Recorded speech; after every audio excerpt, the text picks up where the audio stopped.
The programme this morning here on Radio 4, not Lynda Barron. I'm glad we've cleared that up. And this Mabel. Yes, indeed. This is Saturday Live with Richard Coles, that's me, and Suzy Klein, and this is she. 'Tis I. Now, we meet a man who fell in love with the piano aged 14 when he heard a friend playing Beethoven. He went home and immediately told his parents he wanted to be a concert pianist. Just 3 years later, Nicholas McCarthy had been accepted into a top conservatoire, the Junior Guildhall in London. He went on to win the piano prize there, and he's just finished his studies at the prestigious Royal College of Music. Not only that, but he graduated as the college's first ever left-handed pianist. Nicholas was born without a right hand. When we met up yesterday, he told me what it was about his friend's performance that made him first fall in love with the piano. I was just absolutely awestruck by her playing and by everything, you know, by the piano as an instrument and a piece of furniture almost as well. So I was engrossed by it and decided there and then at the naive age of 14 that that's what I wanted to do. OK, so you decided you want to play the piano. What was the next step then? My parents, I think, thought it was a bit of a fad, to be honest. And so they bought me a cheap keyboard from Argos. I think for them it was a bit like, OK, we'll let you do this, but we're not certainly going to buy you a piano straight away. So they bought me the keyboard, and I think then it just came very naturally to me, really, and I just started playing around and teaching myself how to read music and found that I was actually quite good. You know, at school I was always an average grade kind of student, you know, B's and C's. I was never an A-star student academically. So I think for piano to come very quickly and naturally at a high standard to me was the first time in my life that I'd kind of experienced that. I mean, as you say, you started off really late. Most people start learning a musical instrument at 4 or 5, or certainly in the early years of primary school. And you've got, what, a little Casio keyboard? Tell me what it is that you actually start learning on. I think it was a Yamaha, and it was like a 66-key Yamaha keyboard. So we're not talking a massive size keyboard here. So I just started playing around. I used to play with my little arm, actually. What you call your little arm. OK, tell us what your little arm is. So I was born without my right hand. I haven't got my hand, my wrist or my forearm, and it stops just below my elbow. So I started experimenting with the piano and playing tunes and things with my little arm and my left hand. So anything with a one-note melody line, for instance, a Mozart piano sonata. So one-note melody line is essentially a really simple, straightforward tune. Can you just give us an idea of the kind of things that you were playing when you started out? I mean, I'll even play with my little arm now just to show. So it's, you know, this famous sonata in C by Mozart. You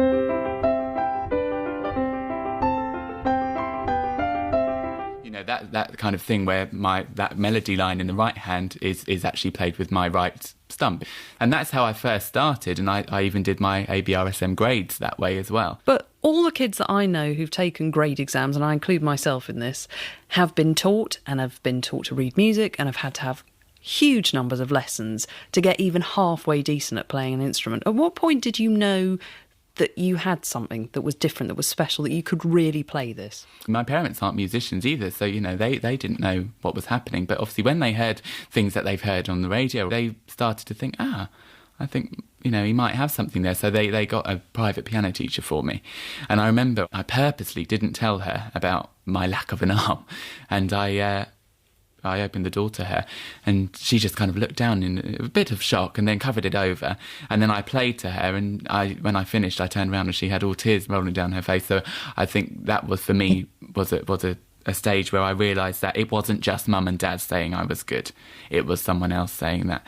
So I worked with her for a couple of years, and I always hold her in very high esteem because she actually said to me and my parents, she said, look, I can't teach Nicholas anymore. He's actually outgrown me, and I feel he needs to go to somewhere, a proper music school, to study with someone of a higher calibre.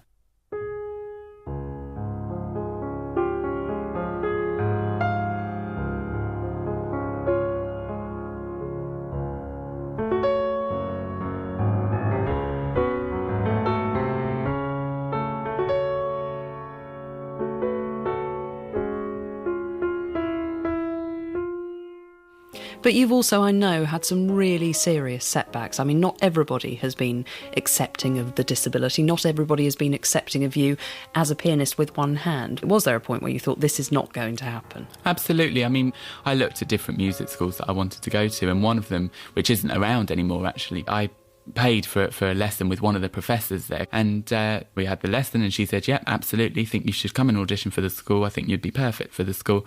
Contact the headmistress and arrange an audition, which I did. And unfortunately, She refused to even see me for an audition. You're very sunny about it, and I know you're an incredibly determined, optimistic person. Was there a point at which you felt low about having this dream taken away from you? Not so much with that time, no, because I was upset for a few days, and then I decided to audition for Junior Guildhall School of Music, and I managed to get in. It was then where I discovered some difficulties artistically, because I was obviously in a school where people had been playing from the age of 3, people had been sight reading from the age of 3, and I had been starting from the age of 14. So I had a lot of gaps in my technique. I had a lot of gaps in regards to reading music.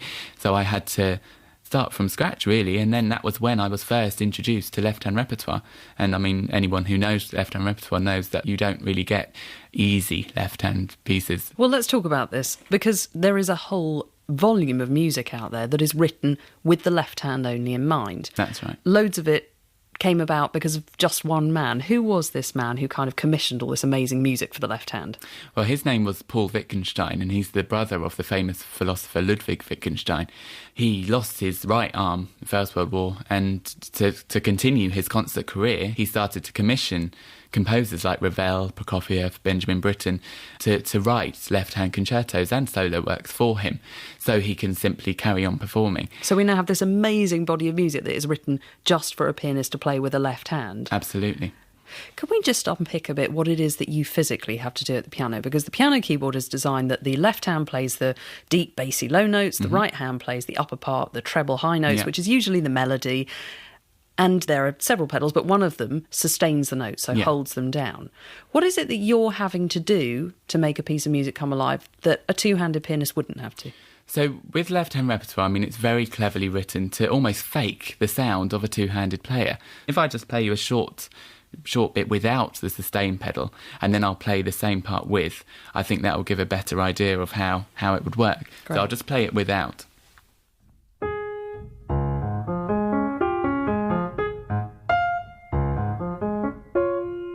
So that's without, and as you can see, it sounds quite odd and quite bare, but with the pedal.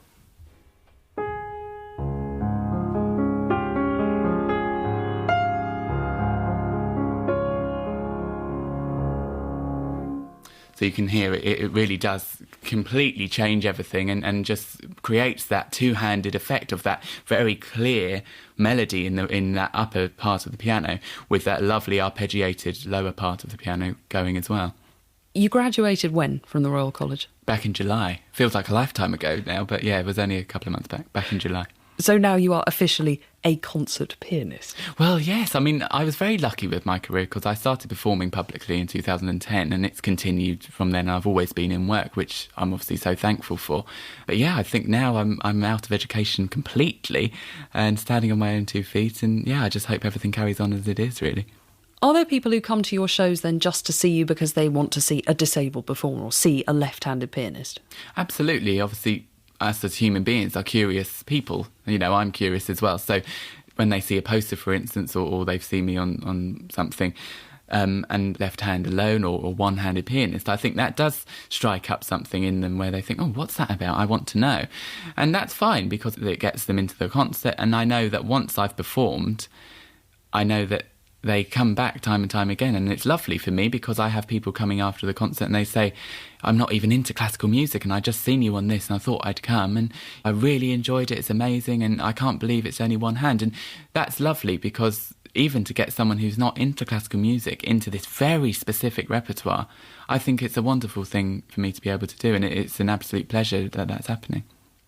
You are a member of the British Para Orchestra. That's right. Tell me about that organisation, please. I got approached by Charles Hazelwood, the conductor, and it was his initiative to come up with this orchestra. And obviously, as we all know, the Paralympics is all hot at the moment, which is so exciting, and I know I'm enjoying viewing it as well. But it celebrates disabled sports people, which is absolutely wonderful. However, there's nothing for that for disabled musicians. Is the shared experience of the members of that orchestra that actually they haven't had equality of opportunity? As you say, in so many ways, disability in sport has come such a long way in terms of its recognition in society, in terms of the medical advances that are available to Paralympians. Does music and the arts in general feel a long way behind the sporting world in terms of its approach to disability? It does, to be honest. I know Charlie is looking at it from a more orchestral point of view. Obviously, me as a soloist, I don't seem to experience it as much because I'm playing left-hand alone repertoire, and a two-handed player could play left-hand alone repertoire. So I'm not seeing that as much. However, if I was an orchestral player, I think it probably could, and from talking to other members of the orchestra, I think it probably is a very different kettle of fish. You're going to be involved, actually, in the Paralympics because you're going to be involved in the closing ceremony. That's right. What are you going to be doing there? Well, it's so exciting. We kind of had hints that we might be doing it for a while, and I know we were all kind of cross-fingered. Have they kept you waiting with bated breath until virtually the Paras started? Absolutely, absolutely. That's cruel. I know. So, I mean, we're actually performing with Coldplay as well, which is really exciting. And then we're playing the Paralympic anthem, which we'll be playing when the flag goes down and gets handed over to Rio, as far as I've been told. But yeah, I know that's quite exciting. OK, I hope you're going to be on your very, very best behaviour and not all of you too overexcited at the closing ceremony. Please try and retain a little decorum, if you would, because I know, I can see from your face how ridiculously overexcited you are about this. I think we're just going to have a couple of deep breaths before we go on.